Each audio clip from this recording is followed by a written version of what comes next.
দিয়েছেন, রক্ত দিয়েছেন সাহাবায়ে কেরাম, রক্ত দিয়েছেন তাবিঈন, তাবিঈন, আইমে মুস্তাহিদিন, সলফে সালিহিন। আজও পর্যন্ত উলামায়ে কেরাম যে ইসলামকে প্রতিষ্ঠা করার জন্য সর্বত্র রক্ত বিলীন করে যাচ্ছে, যতক্ষণ পর্যন্ত আমার শরীরের মধ্যে এক ফোঁটা রক্ত পর্যন্ত অবশিষ্ট থাকবে, ততক্ষণ পর্যন্ত এই ইসলামকে এই জমিন থেকে বিতাড়িত করার সাধ্য কারণ নেই।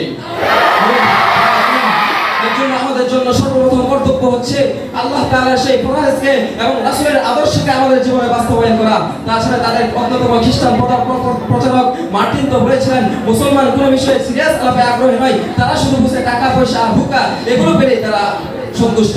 কবি তো ঠিকই বলেছিলেন, আকাশের চাঁদ জল জলছা রুটি।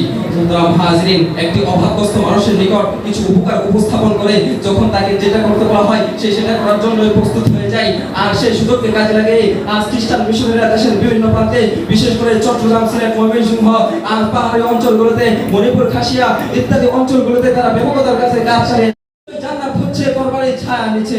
সুতরাং মাওলার সন্তুষ্টি যদি অর্জন করতে যাও, কাফের মুশরিকদের বিরুদ্ধে জিহাদ করার জন্য প্রস্তুতি নাও। ও মুহতারাম হাজিরিন, মনে রাখবেন, হয়তোবা মাঠের এক প্রান্তে থাকবে মুসলমান, অপর প্রান্তে থাকবে খ্রিস্টান বাহিনী, কুফার বাহিনী, যুদ্ধ হবে, লড়াই হবে, ভয় পাবো, নয় করবো, তথাপি যতক্ষণ পর্যন্ত এই জমিনের প্রত্যেকটি ইঞ্চি মাটি থেকে কালেমার প্রতিধ্বনি না ভেসে আসছে, ততক্ষণ পর্যন্ত এই যুদ্ধ থামবে না, থামবে না, থামতে পারে না।